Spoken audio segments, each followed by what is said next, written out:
One of the things that we can do with measurements of angles is we can use that to record distances and eventually calculate the area on the Earth.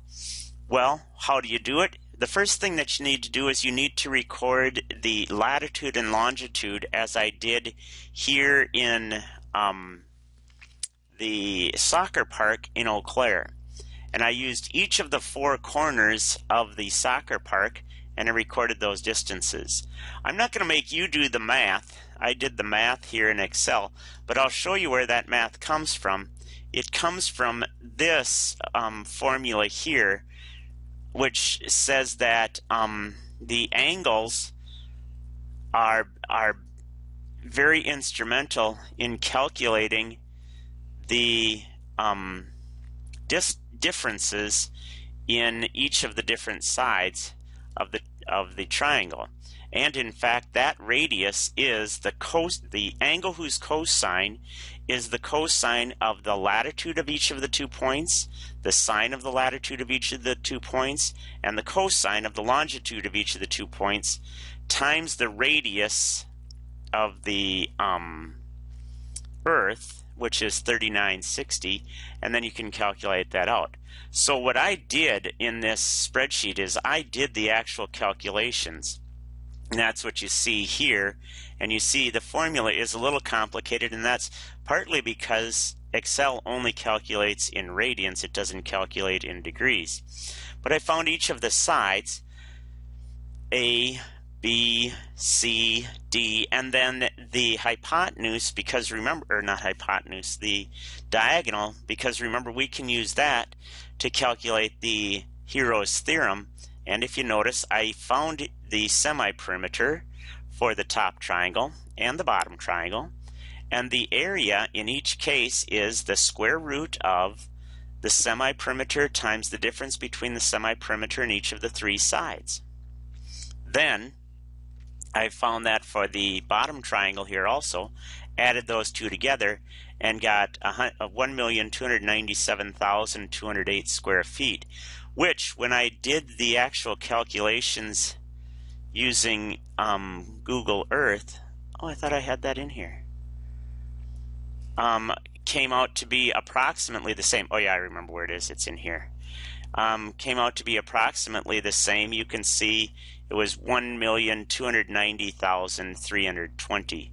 And as you can see, that picture shows that it's not, well, it's close to being a parallelogram, but it's not quite a parallelogram. It's actually a quadrilateral that has no sides matching.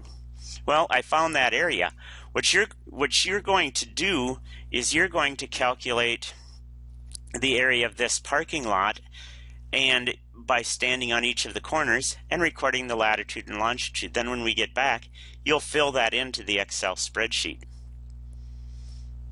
One of the things that I was wondering about is how far off does that square get because of the curvature of the Earth? In other words, the curvature of the Earth actually makes the sides not perfectly straight but curved out. How much is that curved out? It's 2 inches.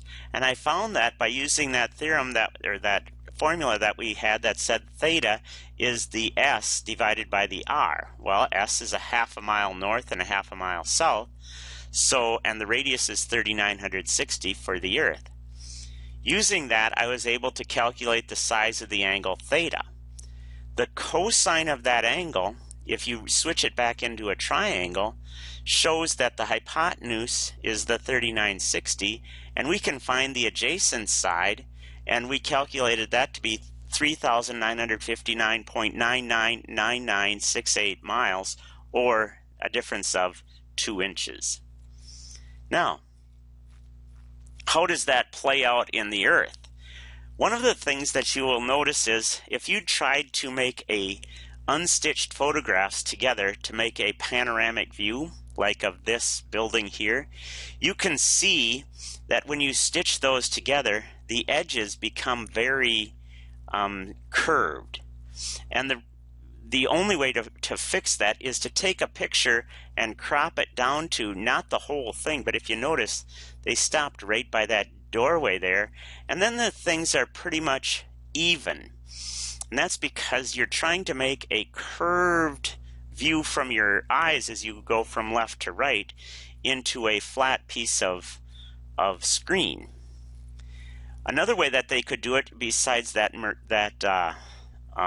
rectilinear projection, is to use a cylindrical projection. And if you notice, what happens with that is the outside buildings appear to be a little curved out. And so you probably want to keep it somewhere within 120 degrees, not all the way out to 155. The same thing also happens if you do a vertical view. The building will either have to be cylindrically adapted, or a Mercator adaptation, or an equal rectangular adaptation. So why don't you get your measurements done?